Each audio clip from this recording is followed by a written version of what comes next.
শীতকাল চলবে আর বাড়িতে এই রান্নাটা হবে না তা কি করে সম্ভব হয়?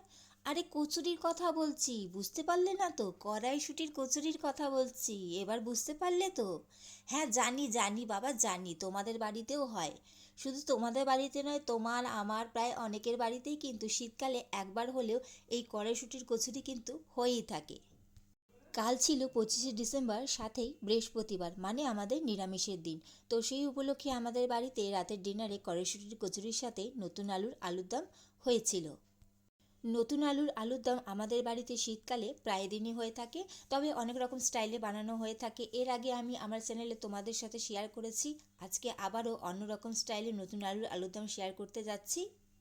আশা করছি আজকের এই কম্বো রেসিপিটা কড়াইশুঁটির কচুরির সাথে নতুন আলুর দম তোমাদের সবার খুবই পছন্দ হবে।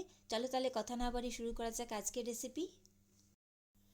কড়াইশুঁটির কচুরি বানানোর জন্য সবার প্রথমে কড়াইশুঁটিগুলো আমি মিক্সার জারের মধ্যে দিয়ে একটু পেস্ট করে নেব। তার জন্য মিক্সার জারের মধ্যে আমি নিয়ে নিয়েছি, আর এর সাথে সামান্য পরিমাণে একটু জাস্ট জল দিয়ে আমি এটা ভালো করে একটু পেস্ট করে নেব। কড়াইশুঁটিটা পেস্ট করার পর এর মধ্যে পরিমাণ মতন আদা আর কাঁচা লঙ্কা দিয়ে দিচ্ছি। এটা আমি আবারও ভালো করে পেস্ট করে নেব।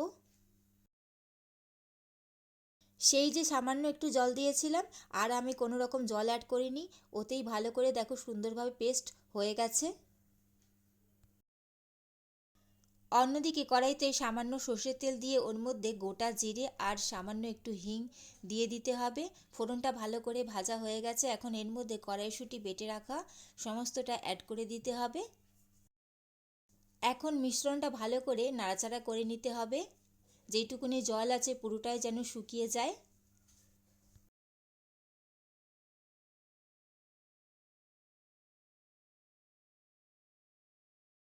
এখন এর মধ্যে স্বাদ অনুযায়ী নুন দিয়ে দিতে হবে। নুনটা ভালো করে মিশিয়ে দিতে হবে, আর যতক্ষণ না সমস্ত মিশ্রণটা শুকনো হয়ে কড়া থেকে উঠে আসছে ততক্ষণ এটা একটু নাড়াচাড়া করে নিতে হবে।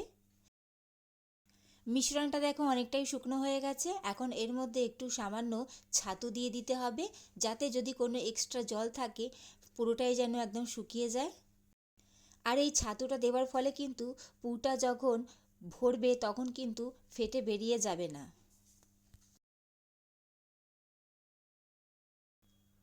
ফাইনালি পুরটা পুরো রেডি হয়ে গেছে, এখন এটা ঢেলে ভালো করে ঠান্ডা করে নিতে হবে।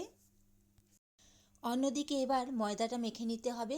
তার জন্য এখানে পরিমাণ মতন ময়দা নিয়ে তার মধ্যে পরিমাণ মতন ময়ানের জন্য সাদা তেল দিয়ে এর সাথেই পরিমাণ মতন একটু সামান্য চিনি আর পরিমাণ মতন নুন দিয়ে ভালো করে এটা মেখে জল দিয়ে ভালো করে একটা শক্তও নয় খুব একটা নরমও নয় একটা ডো বানিয়ে নিতে হবে। ময়দাটা মেখে 10 থেকে 15 মিনিট একটু রেস্ট রেখে দিতে হবে। তারপর ছোট ছোট লেচি কেটে এর মধ্যে কড়াইশুঁটির পুরগুলো অল্প অল্প করে ভরে ভালো করে মুখটা বন্ধ করে দিতে হবে, যাতে পুরটা বাইরে না বেরিয়ে আসে। এখানে তোমাদেরকে একটা কথা বলে রাখি, কড়াইশুঁটির পুরটা যেটা বানানো হয়েছে তোমরা যদি চাও ওর মধ্যে ভাজা জিরের গুঁড়ো একটু মিশিয়ে দিতে পারো, এটা পুরোপুরি অপশনাল। আমিও একটু পরে অ্যাড করে দিয়েছিলাম ভাজা জিরের গুঁড়ো, যেটা তোমাদেরকে দেখাতে পারিনি। এবার লেচিগুলো হালকা হাতে বেলে নিতে হবে। আর অন্যদিকে দেখো কড়াইতে তেল গরম করতে বসিয়ে দিয়েছিলাম। এখন একটা একটা করে ভালো করে লাল লাল করে একটু ভাজা করে নিতে হবে। আমি যেহেতু গোল গোল করে লুচি বেলতে পারি না খুব একটা, তাই বেলার দায়িত্বটা সবসময় কিন্তু আমার মাই নিয়ে থাকে। আমার মা বেলে দেয় আর আমি পাশে দাঁড়িয়ে এগুলো ভাজতে থাকি। হালকা হাতে দেখো প্রেস করলেই লুচিগুলো কিন্তু খুব সুন্দরভাবেই ফুলে যাবে। এক পিঠ ভাজা হয়ে গেলে আরেক পিঠ উল্টে দিলেই কিন্তু তৈরি হয়ে যাবে কড়াইশুঁটির কচুরি। আমার চ্যানেলে আরও অনেক রেসিপি আছে বন্ধুরা, তোমরা চাইলে সেগুলো দেখে নিতে পারো। ভালো লাগলে অবশ্যই আমার চ্যানেলটি সাবস্ক্রাইব করে আমার পাশে থেকো। রেডি হয়ে গেল বন্ধুরা কড়াইশুঁটির কচুরি। এবার চলে যাব এই কড়াইশুঁটির কচুরির সাথে খাবার জন্যে আজকের পর্বের দ্বিতীয় রেসিপিতে, নতুন আলুর দম। সবার প্রথমেই দেখো নুন হলুদ দিয়ে মাখিয়ে রাখা আলুগুলো তেলের মধ্যে ভালো করে ভাজা করে নিতে হবে।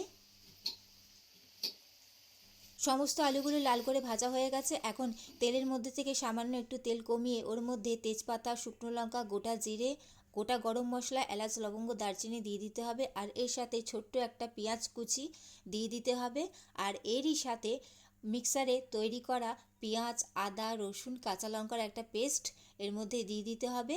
যেহেতু আলুর দমটা মাখা মাখা হবে, এর সাথেই পরিমাণ মতন হলুদ গুঁড়ো, ঝাল লঙ্কার গুঁড়ো, এর সাথেই জিরে গুঁড়ো, সামান্য একটু ধনে গুঁড়ো দিয়ে দিতে হবে। আলুর দম হলে বেসিক্যালি আমাদের বাড়িতে দু রকমের পেঁয়াজটা ইউজ হয়, একটা হচ্ছে একটা কুচি করে আর একটা হচ্ছে পেস্ট করে। আর এর সাথেই একটু রঙের জন্য কাশ্মীরি লঙ্কার গুঁড়ো দিয়ে দিতে হবে। আর এর সাথে একটু আলুর দমের মশলা অ্যাড করে দিতে হবে। এটা অপশনাল, তোমরা চাইলে দিতেও পারো, স্কিপও করতে পারো।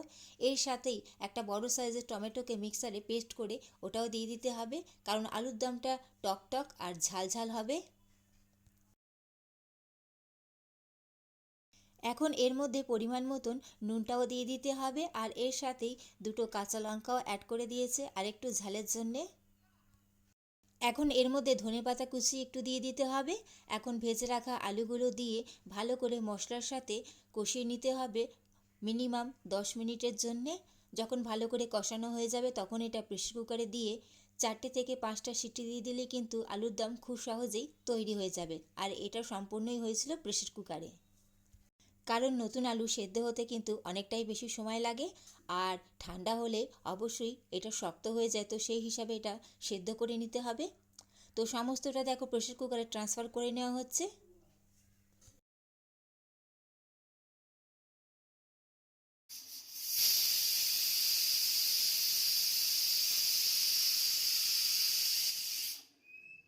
রেডি হয়ে গেল বন্ধুরা টকটক ঝাল ঝাল আলুর দম। কেমন লাগলো বন্ধুরা তোমাদের আজকের এই রেসিপি? অবশ্যই কমেন্ট করে জানাবে। ভালো লাগলে অবশ্যই লাইক, কমেন্ট, শেয়ার করে দিই এবং অবশ্যই আমার চ্যানেলটি সাবস্ক্রাইব করে আমার পাশে থেকে বন্ধুরা। চলো আজকের মতন আসি, টাটা।